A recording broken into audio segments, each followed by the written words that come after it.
જેમ આ ત્રિલોક માં શક્તિ અને ભગવાન શંકર મહાદેવ વગર અધૂરો છે,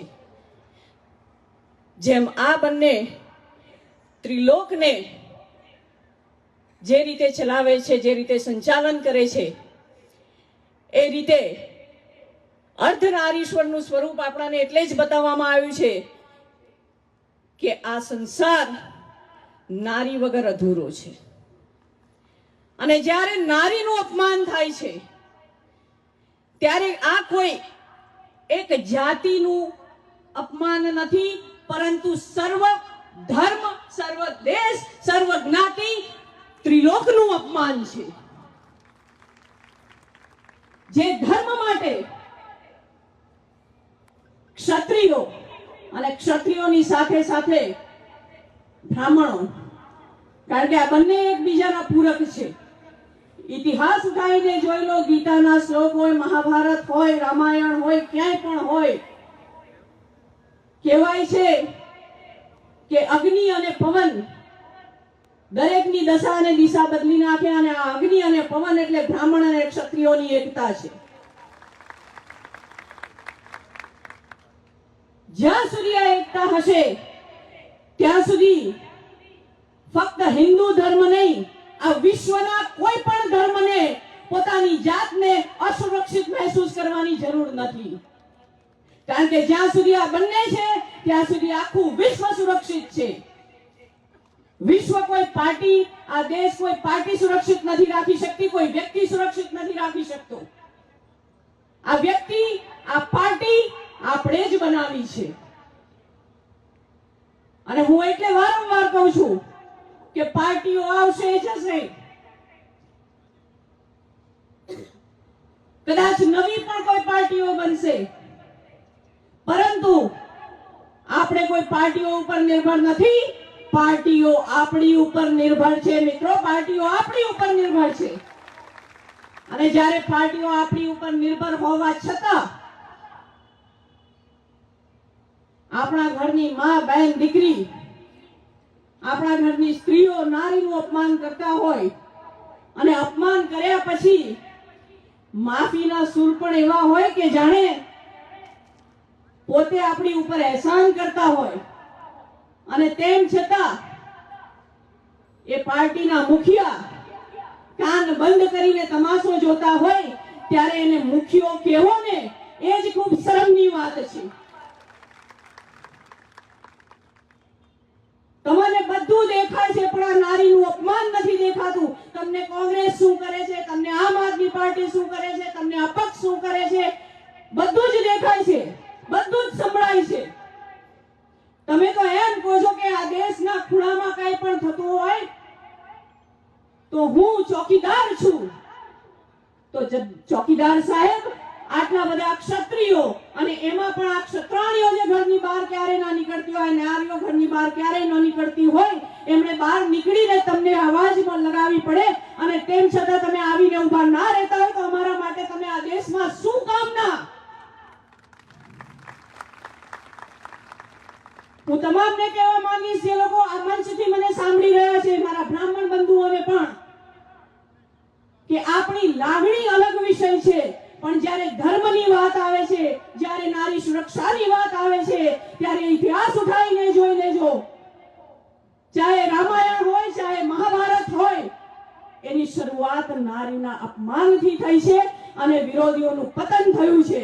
એટલે જેમણે નારીનું અપમાન કર્યું છે એનું પતન 100% નક્કી જ છે. હું અહીંયા મારી માતા બહેનોને કહેવા આવી છું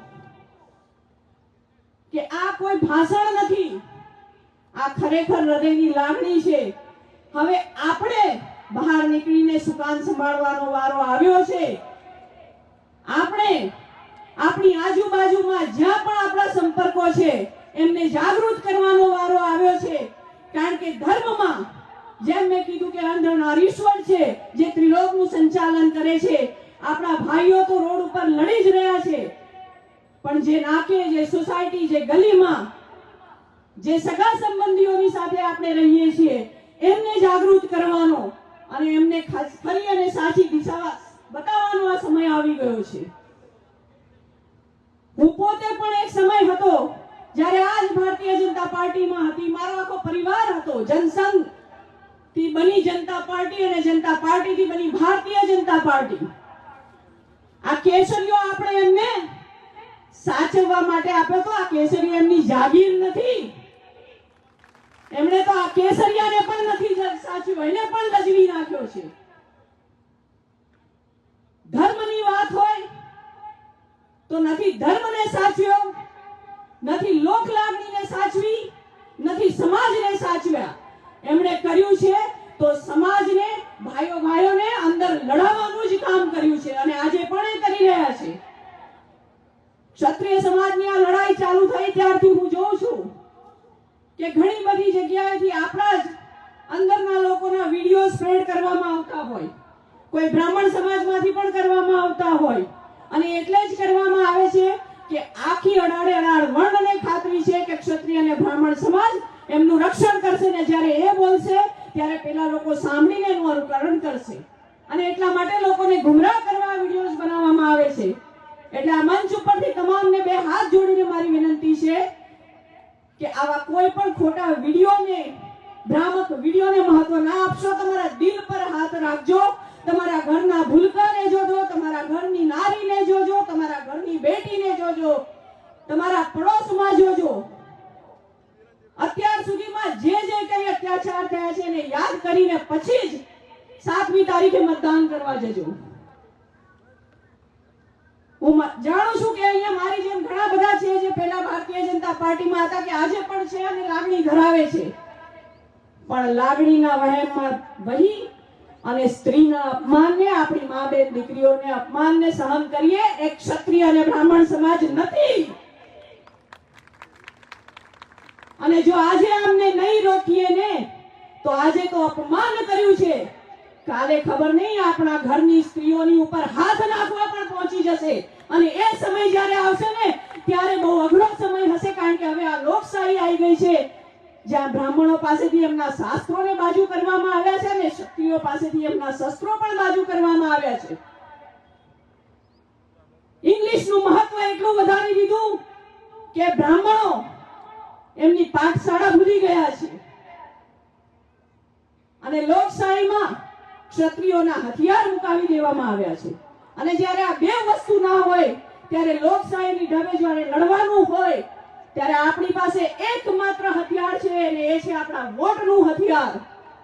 અને આ વોટના હથિયાર માટે આપણે તમામે એકત્ર થઈને તમામ જનતાને જાગૃત કરવાની છે. જે કચડાયેલી છે, દુભાયેલી છે, એ બધાની સુરક્ષા એ આ બંને મુખ્ય સમાજો, આ બંને મુખ્ય ધારાનો જવાબદારી છે.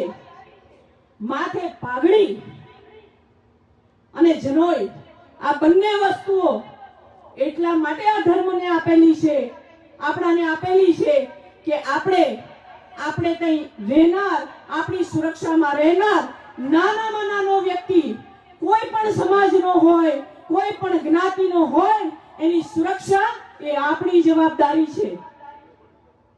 અને હું આ મંચ ઉપરથી તમામને બ્રાહ્મણ સમાજ તરફથી આશ્વાસિત કરું છું કે બ્રાહ્મણ સમાજ પણ આપની સાથે છે. હું બ્રાહ્મણ સમાજની દીકરી તરીકે એક હકથી મારા બ્રાહ્મણ સમાજને કહેવા માંગુ છું કે હજુ પણ જો સૂતા હોવ તો જાગો.